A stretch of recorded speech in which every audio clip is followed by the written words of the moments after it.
नौकरी, मजबूरी या शौक, सीधी सादी सी रोली की शादी सिड से तय होती है। शादी के बाद तुम नौकरी करना चाहोगी?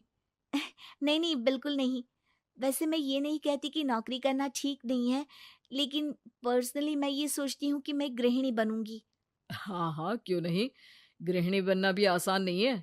एक सफल परिवार चलाना किसी देश को चलाने जितना ही कठिन है। रोली को सिड का साथ और बात दोनों अच्छी लगती है, और फिर वो दिन भी आ जाता है जब दोनों की शादी हो जाती है। शादी के बाद ये क्या, सारा दिन किचन कपड़े और चार दीवारों के आगे पीछे घूमती रहती है। जा बाहर निकल कर देख, कितनी स्मार्ट लगती हैं वो औरतें जो नौकरी करती है। हाँ, अच्छी तो लगती है सासू माँ, लेकिन मैं नौकरी नहीं कर सकती। मेरा मन घर के कामों में ही लगता है। अरे मेरी बेटी तो कमाती है, अपने को फिट भी रखती है और सास को भी खूब शॉपिंग करवाती है। अच्छी बात है ना सासू माँ। मैं तो जो है उसी में संतोष मान लेती हूँ। बरकत होनी होगी तो इसी में भी हो जाएगी। ये बोलकर रोली चली जाती है। एक दिन सास की सहेली घर आती है, जहाँ रोली उन्हें चाय के साथ कई तरह के पकवान बनाकर खिलाती है। अरे वाह, तेरी बहू तो बहुत गुणी है। कितना सब बनाकर ले आई। मेरी वाली तो ऑफिस से आकर 2 रोटी ही सेक दे तो समझो एहसान कर दिया। अरे ऐसा ना बोल। तेरे घर में 2 कार, 4 मंजिला मकान, और तेरे लिए जो वो अपने पैसे से साड़ी लाती है वो भी तो कितनी कीमती होती है। अरे मेरी वाली तो बस सारा दिन इन्हीं 2 कमरों को ताजमहल बनाने में लगी रहती है।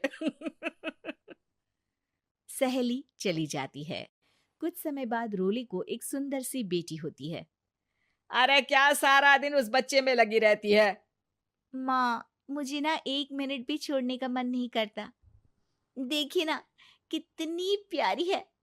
मैं ना इस हर पल को एंजॉय करना चाहती हूँ। अरे हाँ हाँ, हमने भी बच्चे पाले हैं। हम भी जानते हैं कि कितने प्यारे होते हैं, और अपने बच्चे को बढ़ता हुआ देखना कितना अच्छा लगता है।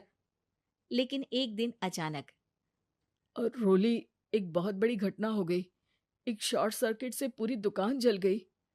ओह, अब अब क्या कुछ समझ में नहीं आ रहा कि कैसे घर चलेगा।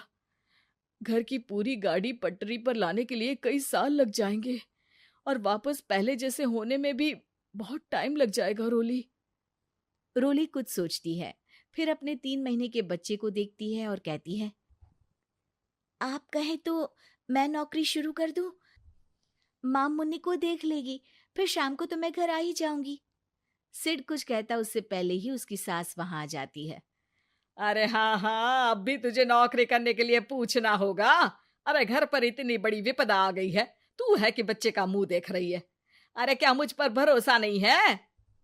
अरे नहीं नहीं माँ जी, ऐसा क्यों बोल रही हैं आप? फिर क्या था, सिड से पूछकर 3 महीने की बच्ची को रोली सास के पास छोड़कर चली जाती है।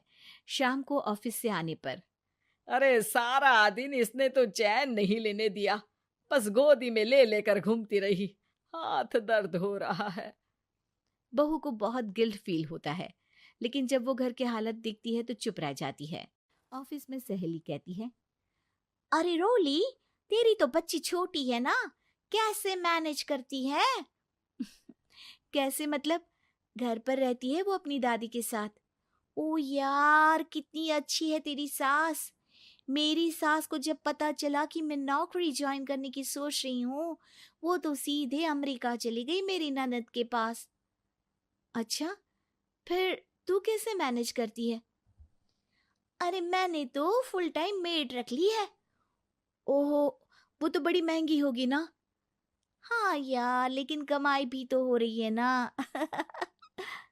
यार, मैं तो कभी अपना बच्चा इनके मम्मी पापा के पास ना छोड़ू। प्यार दुलार में खराब कर देते हैं ये दादा दादी बच्चे को। नहीं नहीं, मुझे अपनी सास पर पूरा विश्वास है। जो मेरे पति को इतनी अच्छी शिक्षा के साथ बड़ा कर सकती हैं, वो मेरी बच्ची को कभी नहीं बिगाड़ेगी। खैर, रोली की इस सोच से उलट पड़ोसियों के बीच हाथ में बच्ची पकड़े रोली की सास कहती है, अरे क्या बताऊं, सारा दिन बहू बाहर रहती है। पहले अपने बच्चे पालो, फिर बच्चों के बच्चे। अरे अपना जीवन तो कुछ रहा ही नहीं। अरे नहाने भी जाती हूँ ना तो इसे साथ रखती हूँ। कल को कहीं गिर गई या चोट लग गई तो बहू तो हमारी खाल उखाड़ लेगी ना। अरे ऐसा भी क्या डरना बहू से, नौकरी थोड़ी की है उसकी। अब क्या बताऊं, पढ़ी लिखी लड़कियां हैं आजकल की। चलो चलती हूँ, सब्जी बनाने का वक्त हो गया है। बच्चे आएंगे तो खाना तो बना मिले। सास ये बोलकर वहां से चली जाती है कि तभी रोली ऑफिस से घर पहुंचती है। बाहर पड़ोसियों को देखकर, नमस्ते आंटी जी, कैसी हैं आप? अरे बहुत अच्छी हूँ, लेकिन तेरी किस्मत तो सबसे अच्छी है। क्या सास पाई है, मोती दान किए होंगे तूने। तेरा बच्चा भी देखती है, खाना भी बनाती है। बेचारी बहुत काम करती है तेरी सास। हाँ आंटी, सही बोल रही हैं आप। अब ऑफिस भी दूर है तो आने जाने में वक्त चला जाता है। खैर चलती हूँ। हाँ हाँ बेटा जाओ, गर्मा गर्म खाना खाओ। रोली घर आती है, जहां सास एक बार फिर छोटी सी मुन्नी की शरारतें गिनाने में लग जाती है। अरे आज तो इसकी वजह से मुझे 2 बार कपड़े बदलने पड़े। बार बार पानी गिरा दे रही थी। दोपहर में थोड़ा सोचा कि आराम कर लूं तो दूध के लिए रोने लगी। हाय मैं तो परेशान ही हो गई। रोली को सास की बात अब कुछ अजीब लगती है, पर वो जल्दी से कपड़े बदलकर किचन में जाकर रोटियां बनाने लगती है। सारा महीना काम करने के बाद रोली को सैलरी मिलती है। वो पैसे लेकर सीधे सास के पास जाती है। माँ जी, ये मेरी सैलरी। आपने हर कदम में इस घर का साथ दिया। मैं नौकरी करने के पक्ष में नहीं थी। मैं तो अपने बच्चे को बढ़ता देखना चाहती थी। मैं थोड़े में भी खुशी थी। कभी मैंने आपको किचन में पैर नहीं रखने दिया था। घर की मुसीबत नहीं आती तो मैं कभी इन जिम्मेदारियों को आप पर पड़ने नहीं देती। अब सास समझ चुकी थी कि उसकी गलती कहाँ है। हाथ में पैसे देकर कहती है, मैं पढ़ी लिखी नहीं थी तो पति ने भी कभी पैसे हाथ में नहीं रखे। बेटे ने भी गल्ला संभाला, लेकिन तूने मुझे समझा। ये मेरा सम्मान है कि एक बहू होकर तूने पूरी सैलरी मेरे हाथ में रखी बेटा।